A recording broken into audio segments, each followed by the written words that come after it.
I learned a very important lesson from Marcus Chow. Marcus Chow at the time was the president of General Motors China. And he said in dealing with the Chinese, both sides want the fruits of their labor. Both sides want to taste the delicious inside. He said the question is, how do you get past the peel? And he pulled out of his pocket a banana. And he asked the question, he says, how do you peel a banana? And I looked at the banana and I said, well, I get the banana and I take the big end and I just peel it down. And he said, yes, that's one way. But he said many Chinese go to the small end of the banana, peel it down, and they end up with an open banana with a handle on it. Aha! Now, the point is, there are multiple ways to peel a banana. One is not right or wrong, it's just different. And the suggestion is, in dealing with China, we need to remember this. So I'd like to look at a couple of things. Why we should deal with China, how we should deal with China, and then a call to action. Why? China's there, who cares? Why? What is the impact on you and on me? Well, let me suggest, China does have one of the world's largest populations. They have an economy that impacts our lives. I'll bet if you went through your house and look at all the things that said made in China, you would say, maybe I should understand the economics of that. World's largest shopping mall, gold reserves. The largest dam in the world is in China. Rare earth. Most of you don't even know what rare earth is, but it's a component in much of our electronics today, as well as our aircraft and missiles. Rare earth is extremely important, and China has the corner on the market. The supercomputer, I'm not sure this year, is it the US or is it China? It goes back and forth, but they have this tremendous computing capability, the world's longest bridge. They are currently building the biggest radio telescope in the world. They do have their eye on the moon. They are going to, they're going to get there, and not that far away. Nuclear capacity, high-speed trains, even things like violins. China produces more violins and pianos than any place else in the world, and they learn to play them. China also can help us understand history. There's such a long history. So, why should we study China? All of the above. And if you want one more reason, just remember that opening ceremony for the Beijing Olympics. Was that a show that it was just unbelievable? Yes, they have that capacity. So why study China? Then the question, how? I'm just going to suggest 5 things for your consideration. And the first is, things can be different. There are different ways to peel a banana. And as you deal with the Chinese, if you encounter something that's different, it's okay, don't panic.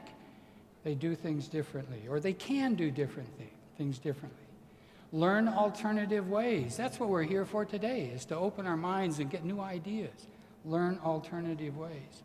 A third thing you might consider is the term guanxi, which refers to relationships.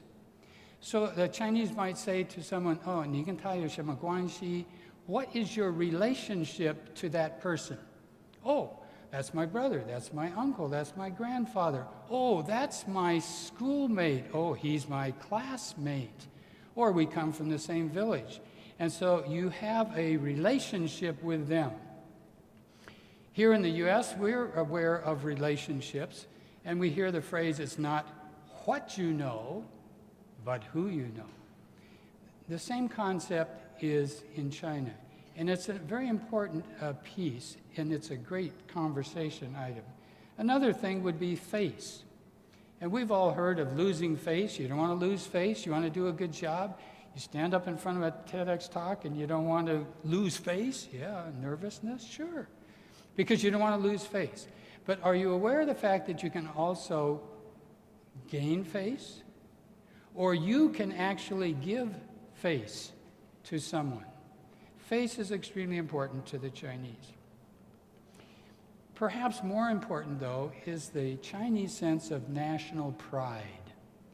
In America and Western European countries, we have a relatively short history, 400 or 500 years. China has a long history. China has a history that extends back minimally 3,000 years. So when they look at us with our short 500-year history compared to their 3,000-year-old history, they look at us as young pups, young kids, young upstarts. And in that Chinese history, yes, we see the rise and fall of the dynasties. But as one dynasty declines and falls, and the new dynasty begins, there's a thread that goes through this 3,000-year history. And really, it's more than a thread. It's at least a cord, if not a cable, that ties them all together. And in that 3,000 years of history, 2,000 years ago in the Han Dynasty, they were the largest empire in Asia. They had connections all the way to the west that connected with the Roman Empire. They were a superpower 2,000 years ago. During the Tang Dynasty, 700 to 900-ish, also very powerful, very strong, very widely influencing the area around them. During the Ming and Qing, also wide influence on their neighbors and on the world. So they consider themselves as former superpowers. Former superpowers. Well, I'd suggest a call to action. And in this call to action, I want to suggest that we need to understand, know more about China. My call to action is global, international in general, but China in particular. I love all ethnic groups, but the Chinese are part of your future, part of my future, part of our grandkids' future. And there is really a need for us to understand the Chinese and what's going on. Well, who's going to do this? It's got to be you and me. We've got to be the ones. We have to make those decisions starting today of what we're going to do to prepare ourselves for the future and China. Now, I just want to ask by raise of hands, how many of you speak Chinese or read Chinese? Just wave your hands. I see one. Well, one. Okay, if we've got about 500 people and we've got one, let's pretend that maybe we have 20, 30, 40, 50 out of 500. What's wrong with this picture? We always want an even playing field, but yet we refuse to make that effort to learn more. How many fingers am I holding up? Go ahead and tell me. Whoops, we just lost power. One. How many fingers am I holding up? Two. How many fingers am I holding up? Three. Guess what?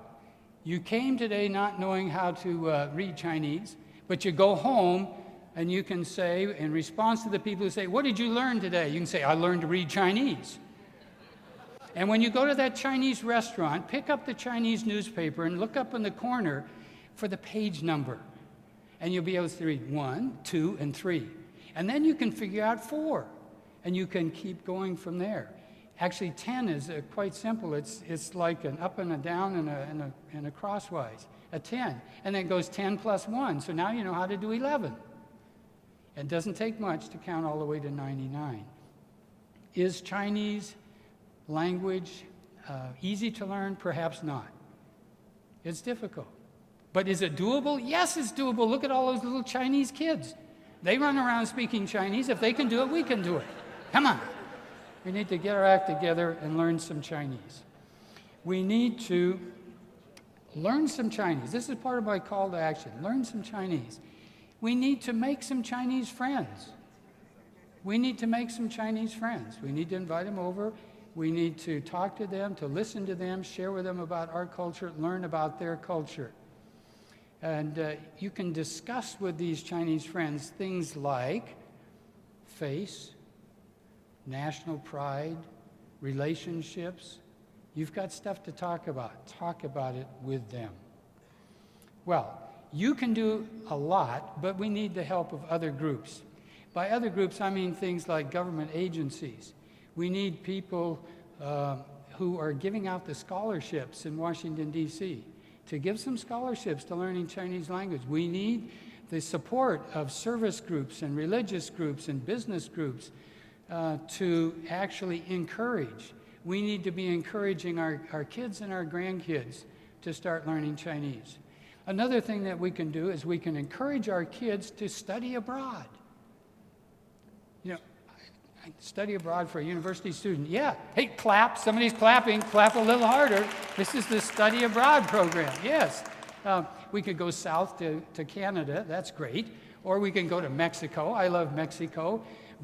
And Canada is one of our largest trading partners. Yes, it's very important. But in the future, who's going to stand out in the crowd?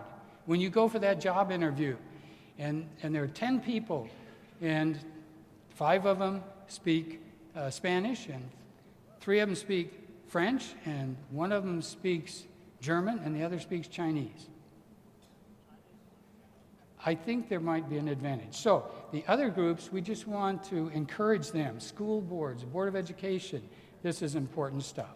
So in conclusion, I just want to suggest that China is not going to go away, and that we will be better served by understanding China, enjoying what they have contributed to our total world civilization. Thank you very much.